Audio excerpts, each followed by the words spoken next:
Hola, ¿qué tal? Bienvenidos a Coince Estructuras. Bien, el día de hoy vamos a hablar de un poco de la dinámica estructural y cómo influye esto en nuestro análisis de estructuras.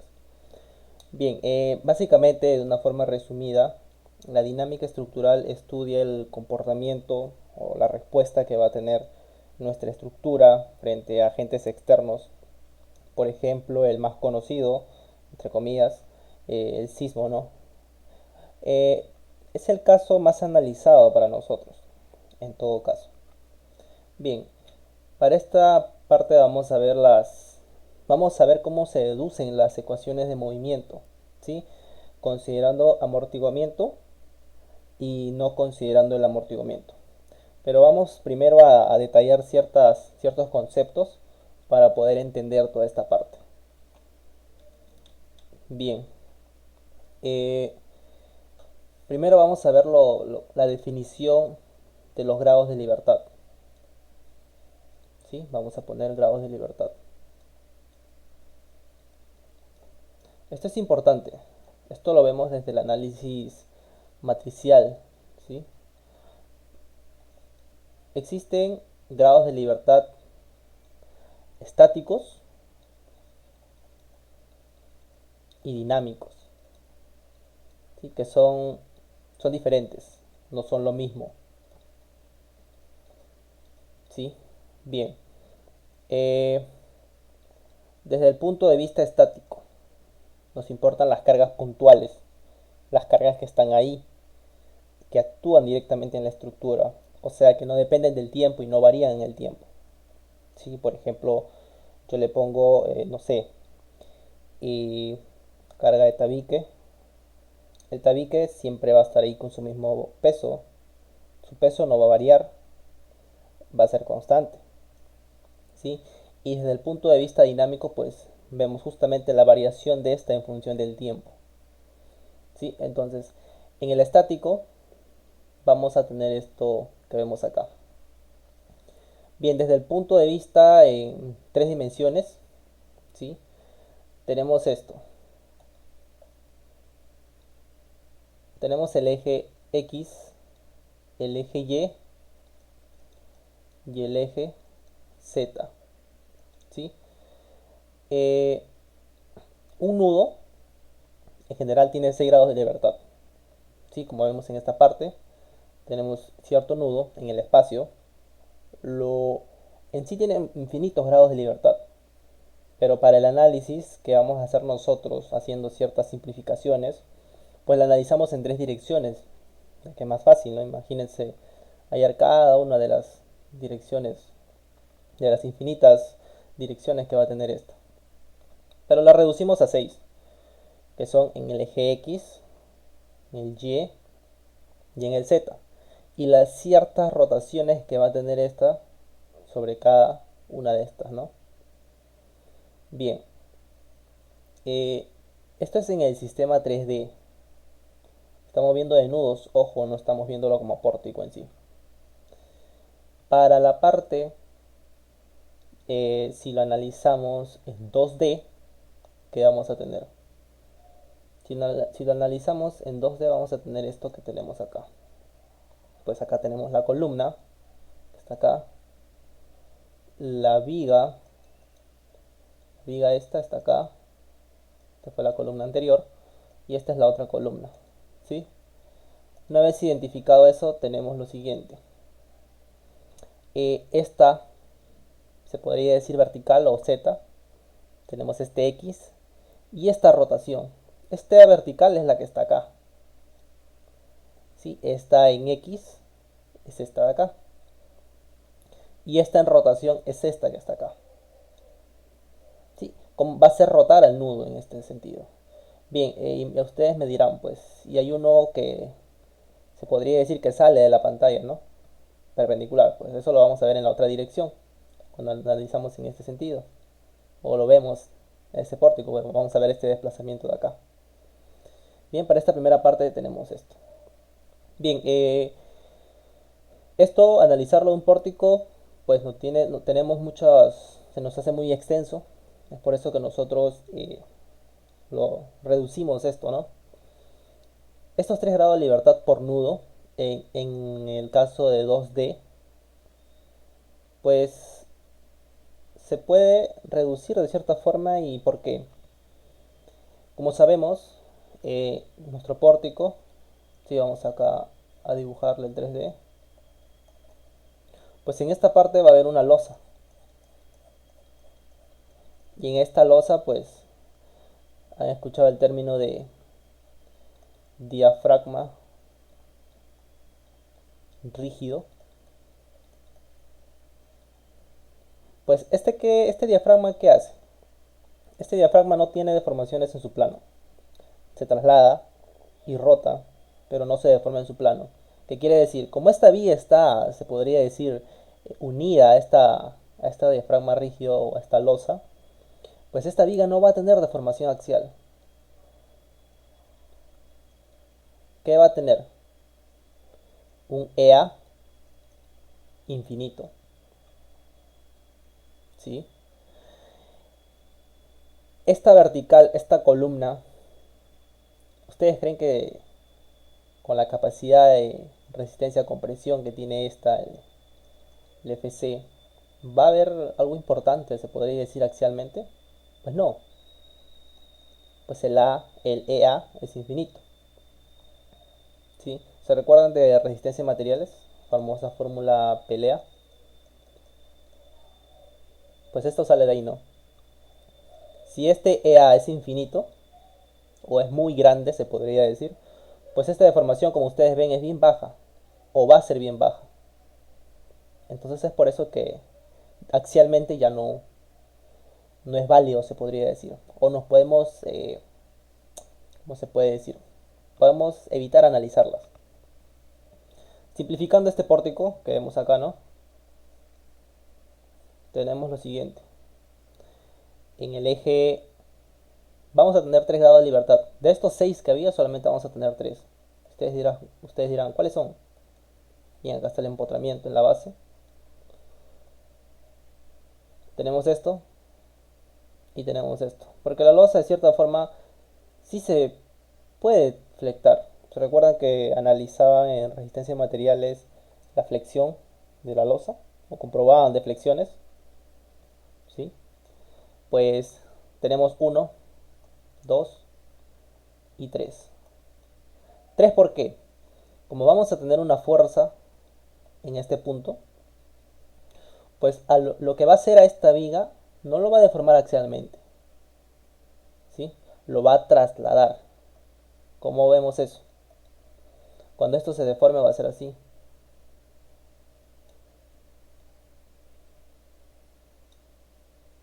¿Sí? Y esta longitud, con otro color, esta longitud inicial de la viga, L1, sí o no que se va a mantener, pues va a ser L1, porque no se está deformando axialmente. Sí, simplemente se está trasladando, pero es un grado de libertad. Entonces, ¿qué es un grado de libertad? Ahí viene. Pues en estática es la posibilidad que tiene cualquier punto de una estructura de desplazarse o girar. Como hemos visto, este nudo puede desplazarse para acá arriba, para el eje X, o bueno, para el Y, para el eje X, y puede rotar. ¿Sí? Eso es desde el punto de vista estático. Luego vamos a ver el dinámico. Entonces, en este caso, pues ya tenemos estos grados de libertad reducidos, ¿no? Son 3 grados de libertad nada más. Ya tenemos esa parte. Desde el punto de vista dinámico, aquí estudiamos la masa en movimiento, ¿sí? El movimiento, ¿cómo va a variar esta? Pues vamos a ver.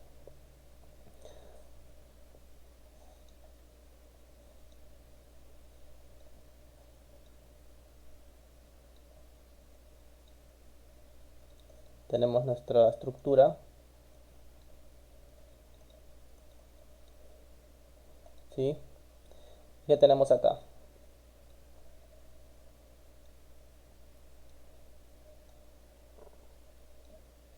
Entonces, 1, 2, 3, ¿sí? Bien. Para este caso, nosotros en la dinámica vamos a estudiar el movimiento que tiene nuestra estructura frente a agentes externos de carga variable. No va a ser constante. En estática, pues estas cargas eh, puntuales o distribuidas era permanente, no variaba. Supongamos una distribuida era, no sé, 2 toneladas por metro, era constante, no variaba en función del tiempo. Pues en dinámica va a variar. Y nosotros resumimos o simplificamos eh, toda esta masa que está en esta losa, ¿sí? La vamos a concentrar en un nudo o en un cierto punto, ¿sí? Que conocemos como centro de masa, ¿sí? Que justamente es donde actúa el sismo, ¿sí? Sí, cuando viene un sismo y a través de las aceleraciones tratamos de encontrar una relación con unas fuerzas de tal manera de analizar nuestras estructuras, cómo se van a comportar estas, pues estas fuerzas se van a concentrar en el centro de masa o van a actuar en el centro de masa. Entonces, ¿qué tenemos acá? Como esta carga, claro, esta carga total de la masa, pues se va a concentrar en este punto, o en un punto, ¿no? Un punto cualquiera. Sí, vamos a ponerle acá, está un X y aquí está a un Y, que no lo conocemos por el momento.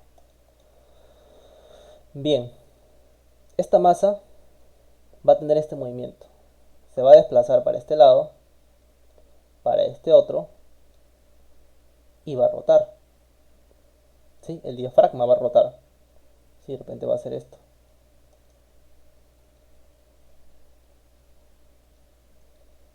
Puede rotar.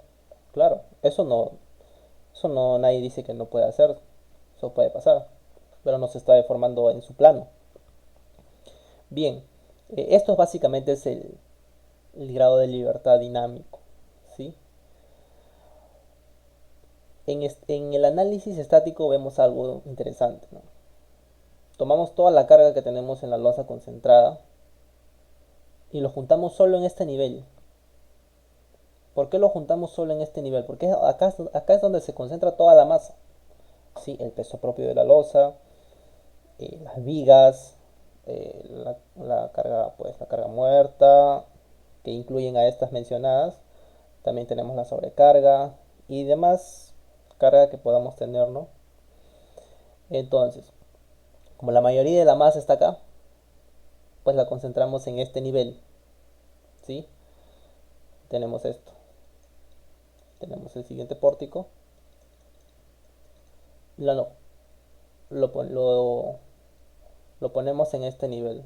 No lo ponemos, lo simplificamos, se podría decir, porque ya está ahí. O lo analizamos ahí. Y esta masa, pues, si lo analizamos, esto es en 3D, esto es en 2D. Esta masa que va a tener solo este movimiento. En el 2D, en este punto, en 2D, ¿vamos a poder analizar la rotación? Pues no, simplemente esto de acá. El que va perpendicular a esto, pues lo veremos cuando analizamos esta parte de acá. Ahorita estamos en este lado, ¿sí? O al revés, como quieran. Para esto tenemos que hacer un análisis conocido como el pseudo tridimensional, ¿no? Para poder hallar las rotaciones de repente. Pero vamos a ver esta estructura que es la más simple que podemos analizar. De un sistema de masa concentrada, ¿sí? De un nivel, con ciertas rigideces que van a aportar las columnas, ¿sí? Parte de esta rigidez, o parte de esta masa, perdón, se va a concentrar o se le va a sumar a esto de acá. ¿Por qué? Como hemos visto acá, pues nos interesa la carga en movimiento. Y sí o no que un empotramiento al tener esta parte así, pues más o menos aproximadamente a este nivel, a la mitad es donde se va a deformar, ¿no? Y esta carguita ya está en movimiento. entonces también le sumamos. Como es poca, pues lo ponemos acá arriba. No, ¿para qué complicarnos? Sí, y esta parte no. Si acá fuera articulado, pues sería diferente, ¿no? Vendría todo esto. Pero no es así.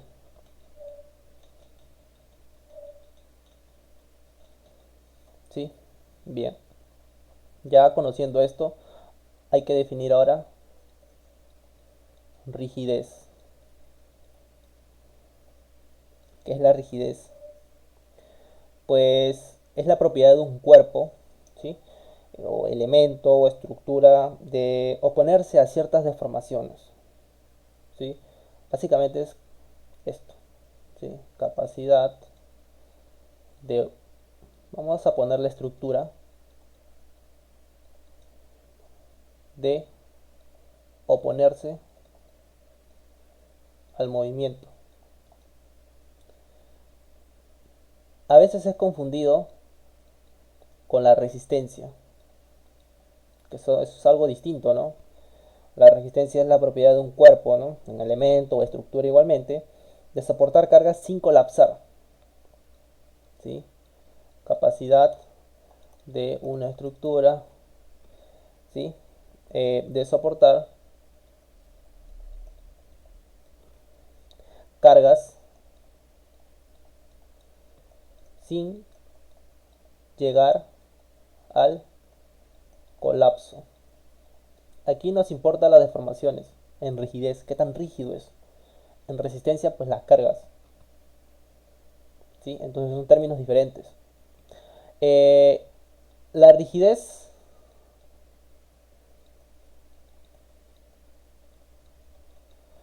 ¿de qué depende la rigidez? Depende del módulo de elasticidad, ¿sí? También depende de la sección del elemento, de la inercia, pues que depende de esta, ¿no? Y de la longitud, ¿sí? Y la resistencia, pues la resistencia es la propiedad de un cuerpo, ¿no? Que ya hemos visto de soportar cargas, eh, que va a depender de las propiedades mecánicas,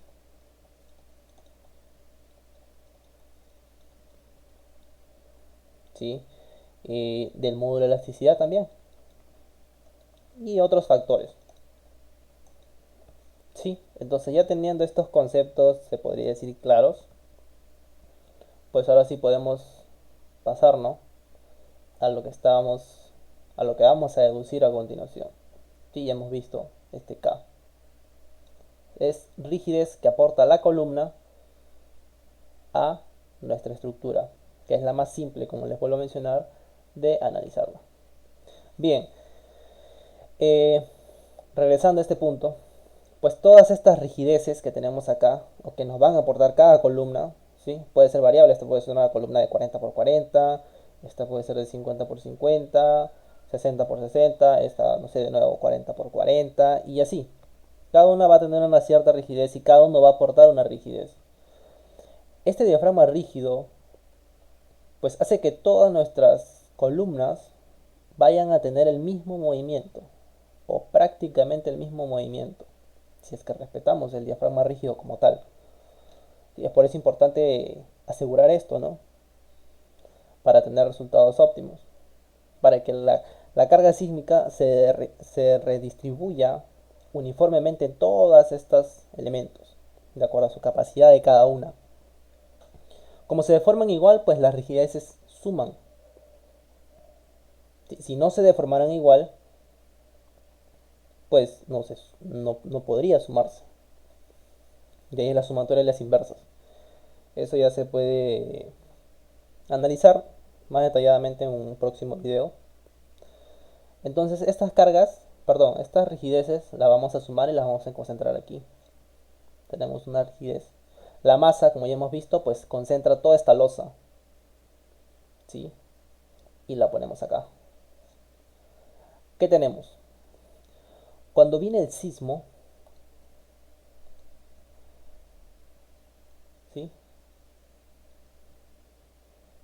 Nosotros hemos escuchado de el famoso acelerógrafo, ¿no?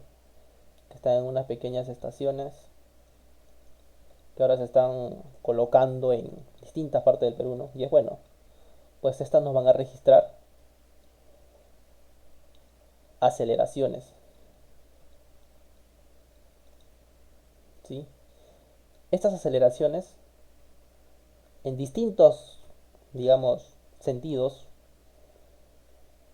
viene para acá, ¿sí? Esta es otra. Pues van a hacer que nuestras estructuras tengan un cierto movimiento, ¿sí?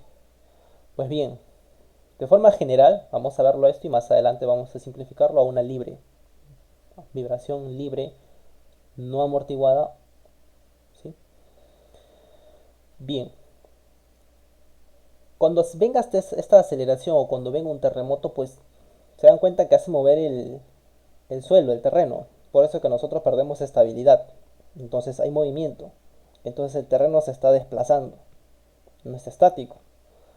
Este desplazamiento lo conocemos como el UG. Este UG, estos términos, pues los pueden ver en el libro de Chopra. Sí, es un buen libro. UG. Vamos a denominar un Y, que es el desplazamiento absoluto.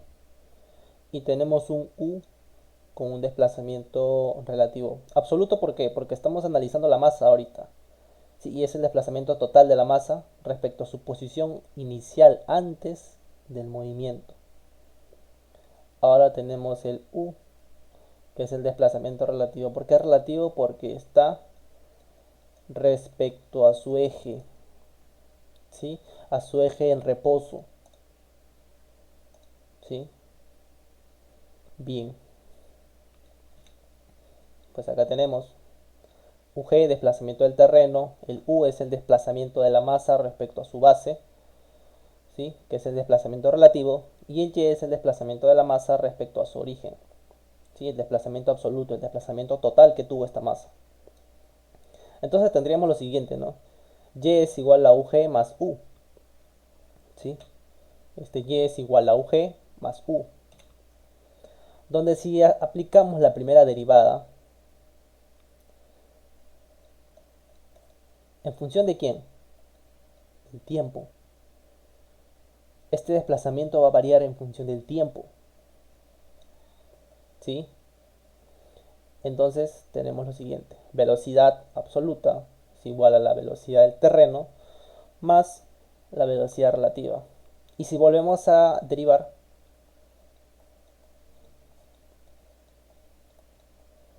¿qué tenemos? Aceleración absoluta, que es igual a la aceleración del terreno, más la aceleración relativa, ¿sí? Como les menciono, en función del tiempo, porque es variable, ya no es uniforme. Bien, en este caso vamos a aplicar el equilibrio dinámico, ¿no? ¿Qué tenemos? Cuando nuestra estructura estaba en reposo, ¿sí? Y vino esta aceleración en este plano de análisis, se podría decir. Y nosotros en este instante le decimos stop, ¿no? Stop. Y analizamos la estructura. ¿Cómo está? Bien. Esta estructura, si hacemos un pequeño cortecito acá, va a tener esto. Vamos a tener un KU y un MY. M aceleración. ¿De dónde sale el KU? ¿Se acuerdan? Desde física 2 creo, que nos hacían analizar esto. ¿Sí? Esto tenía una masa, bien, y decía esta fuerza que es igual K por U o K por X, ¿sí? Más conocido como X, siempre analizábamos como X. ¿Quién era este X? Esto de acá. ¿Y quién era el K? Era una constante del resorte que nos decían, ¿no? Pero era su rigidez. Entonces aquí vamos a tener una fuerza, un K por U. En este caso, ¿por qué U y por qué no Y? ¿Por qué no UG? ¿Sí? Porque si se dan cuenta, este X era de la masa, ¿sí? Desde su posición, donde está acá, en esta posición relativa, se podría decir. ¿Sí? Es por eso que tomamos el desplazamiento, el U, que es el relativo, ¿no? Como lo tenemos acá, desplazamiento relativo. Sí, porque estamos de este K. ¿Qué se está desplazando? Esto, pues. ¿Sí? Tenemos el KU, que va a ser obviamente, si esta masa se está yendo para la derecha, su velocidad está para ese lado, pues ¿qué hacemos nosotros? Pues el resorte va a tender a querer jalar y hacer esto, el famoso equilibrio, ¿sí? Este M derivada absoluta, o Y absoluta, o aceleración absoluta, pues nosotros de repente hemos escuchado el principio de D'Alembert, o de Allenberg, como quieran pronunciarlo. Él nos dice, o se dice, que establece la suma de las fuerzas externas que actúan sobre un cuerpo, ¿sí? Y las denominadas fuerzas de inercia forman un sistema de equilibrio dinámico, ¿sí? Un equilibrio dinámico que ya tiene que ver con la masa. Ustedes no han escuchado muchas veces que por inercia uno se opone al movimiento. Si alguien te empuja, pues no te vas a caer así como un papel, ¿no? Pero tu cuerpo, por inercia, va a querer regresar a su posición inicial, ¿sí? Por inercia, es un término que hemos escuchado muchas veces. Pues eso tiene que ver con la aceleración. ¿Y la aceleración de quién? ¿O qué aceleración? Pues la aceleración absoluta, ¿sí? ¿Por qué absoluta? Porque la masa estuvo aquí. Estamos analizando la masa ahorita. Y ahora está en este punto. Me interesa la aceleración total que tuvo, ¿sí? Bien, sumándolo, porque ambas están en esa dirección por inercia. Ojo, se está oponiendo al movimiento. El movimiento está aquí, en esta dirección. ¿Se recuerdan que acá le hice el stop? Entonces la aceleración, perdón, esta masa por aceleración está en este sentido, ¿sí? Entonces tenemos m aceleración absoluta más la rigidez por el desplazamiento relativo, que va a ser igual a cero. Pues esto ya lo habíamos esperado anteriormente. Tenemos la masa por la aceleración eh, del terreno más la aceleración relativa más el KU es igual a cero. Pues haciendo un producto de esta masa con las aceleraciones, tenemos lo siguiente. Masa por aceleración relativa más la rigidez por el desplazamiento es igual a menos m, la aceleración del terreno, ¿sí? Para una vibración libre, que es lo que vamos a ver más adelante, pues esto se puede tomar como cero, o esto de acá se puede igualar a cero. ¿Sí? De repente algunos los han visto como m aceleración más ku igual a cero. ¿Por qué? Cuando tenemos nuestra estructura idealizada en análisis, pues ¿qué hacemos? Jalamos, entre comillas, a esto y lo vamos a dejar en una posición inicial en un tiempo igual a cero. Todavía no he iniciado. Y yo lo suelto. ¿Qué va a hacer esto? Se va a ir para acá y va a tener esto, ¿no? Va, viene. Como las manecillas de un reloj que no van a tener que no van a parar en el tiempo. Sí, va a ser constante. Sí, y estos desplazamientos pues son iguales.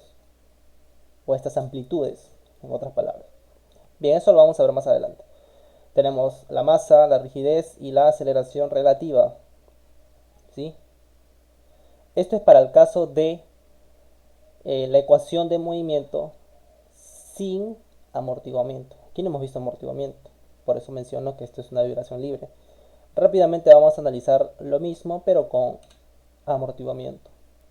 Tenemos lo mismo, la masa concentrada en este nivel, las rigideces las sumamos gracias al diafragma rígido, pues pero ahora ya aparece una constante C, se podría decir. ¿Sí?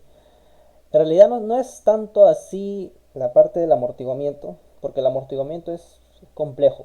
El amortiguamiento depende de, de las propiedades mismas de los materiales, ¿sí? De la fricción interna que hay entre ellas en el movimiento, de las microfisuras que se generan, ¿sí? Cuando nuestras estructuras incursionan en el rango no lineal, pues se generan microfisuras que estas también friccionan entre sí, generando cierto amortiguamiento, incluso hasta con la propia tabiquería, ¿no? Con los elementos no portantes también hay cierta fricción. Entonces todo esto es difícil de analizarlo.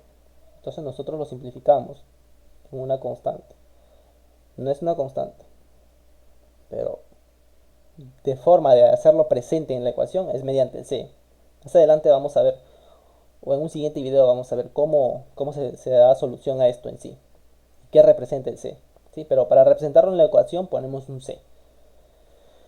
Eh, Igual, desplazamiento absoluto, el desplazamiento relativo y el desplazamiento del terreno.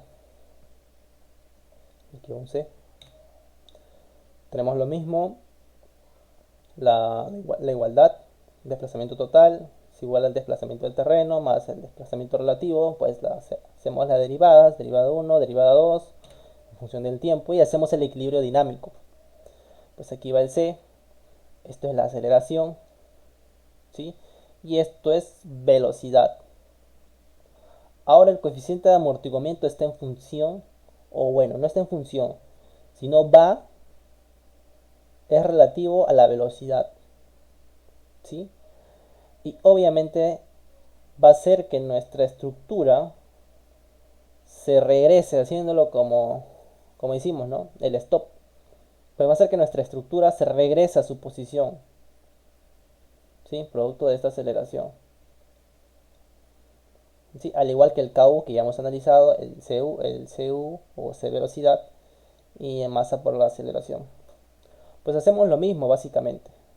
Este Y es igual a este UG, a la deriva, al, perdón, a las aceleraciones, más el C por la velocidad, más el KU es igual a cero. Pues operando todo esto tenemos masa por la aceleración relativa, más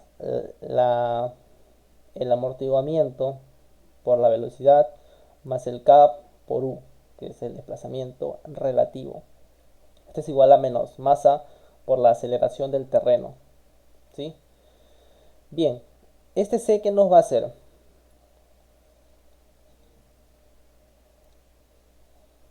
Vamos a tener esto. ¿Sí? Este es un resortito y un resortito. Hacemos lo mismo. Esto lo podemos simplificar luego o lo igualamos a cero. ¿Sí? Porque ahorita no estamos con el sismo para este caso de acá. Más adelante se va a explicar. Tenemos este desplazamiento inicial en un tiempo igual a cero. ¿Sí? Y lo suelto. ¿Qué es lo que va a pasar?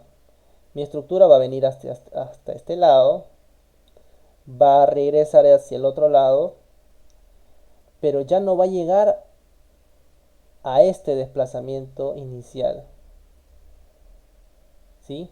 Va a desplazarse hasta una posición 2, que lógicamente va a ser menor. ¿Producto de quién? Producto de este amortiguamiento.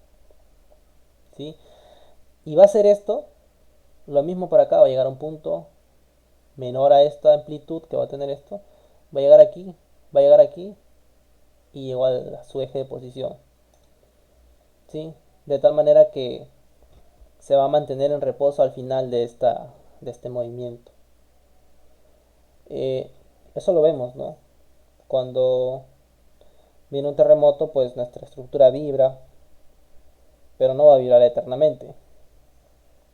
Va a equilibrarse pasado una fracción de tiempo, ¿sí? De que acabe el sismo. Sí, lo mismo, tenemos la masa, M es la masa, K es la rigidez, la aceleración y el amortiguamiento. Bien, acá vamos a tener una gráfica para poder entenderlo un poco mejor de repente. tenemos el desplazamiento inicial en un tiempo igual a cero, ¿sí? Esta curva que vemos acá es la curva que va a generar pues nuestra estructura no amortiguada, ¿sí? Su amplitud va a ser el mismo que el que está acá, ¿sí? Vamos a ponerle D en este caso. Esta amplitud va a ser la misma, acá igual, y en todo el largo del tiempo va a ser igual. Pero en el caso de una estructura amortiguada no. Va a ser esto, va a venir y va a llegar hasta acá. Ya ven que ya este desplazamiento, esta amplitud fue menor, es menor que esta. Va a venir para acá y va a seguir bajando.